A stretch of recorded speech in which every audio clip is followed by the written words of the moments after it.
Home Mas Mahigit Entertainment, Catherine Bernardo, masaya sa nabuong pagkakaibigan nila ni Dolly De Leon. ABS-CBN News, September 19, 2023 4:14 p.m. Maynila masaya ang aktres na si Catherine Bernardo sa pagkakaibigan na nabuo nila ni Dolly De Leon habang ginagawa ng pelikulang A Very Good Girl. Sa Magandang Buhay, nitong Martes, isang video message ang sorpresang natanggap ni De Leon mula kay Bernardo. Watch more news on Iwanti. It was a joy working with you.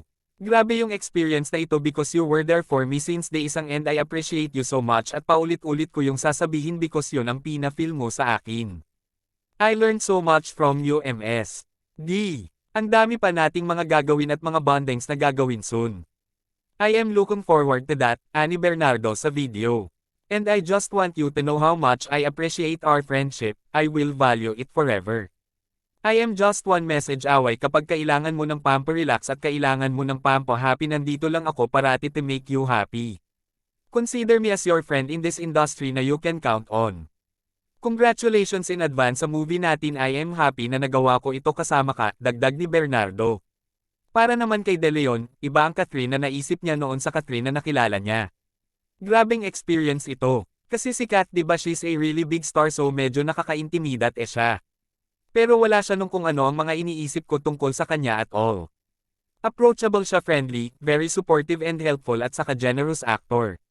Super sweet, I love her as in sobra, grabe, ani De Leon. Maliban kay Bernardo, ilan pa sa nagpahatid ng video message kay De Leon ay sina Iza Calzado, John Arcilla, Chi Filomeno, Elijah Canlas, Candy Pangilinan, Maris Racal, Nico Natividad at Alessandra De Rossi. Most of the people in those videos were the people who were there before any of this happened.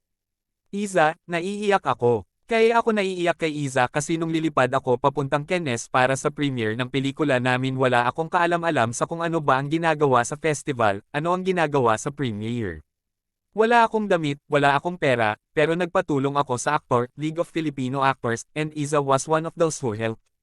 Siya, si Paolo Avellino, si Chair Dingdong Dantes, tinulungan talaga nila ako, as in ang laki ng tulong nila, alam nyo na kung anong klaseng tulong.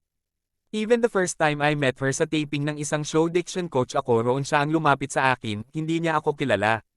Lumapit lang siya are you the diction coach of this actor?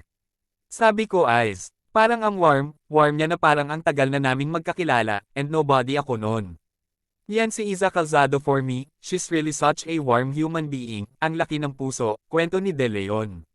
Si Alex, nagtatawagan kami lagi kapag may pinagdadaanan. Ang fame kasi hindi yan isang bagay na pamilyar ako, pero siya alam niya kung ano yun. So I would call her from time to time and talk about it. To have people like them behind me and so supportive and helpful and being a shoulder to cry on and just being people. At the end of the day tao lang talaga tayong lahat kung tutuusin and they were that for me.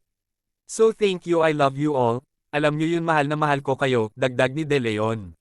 Sa studio ng Magandang Buhay, naging sorpresa rin para kay De Leon ang pagdating ni Peterson Vargas, ang direktor ng A Very Good Girl.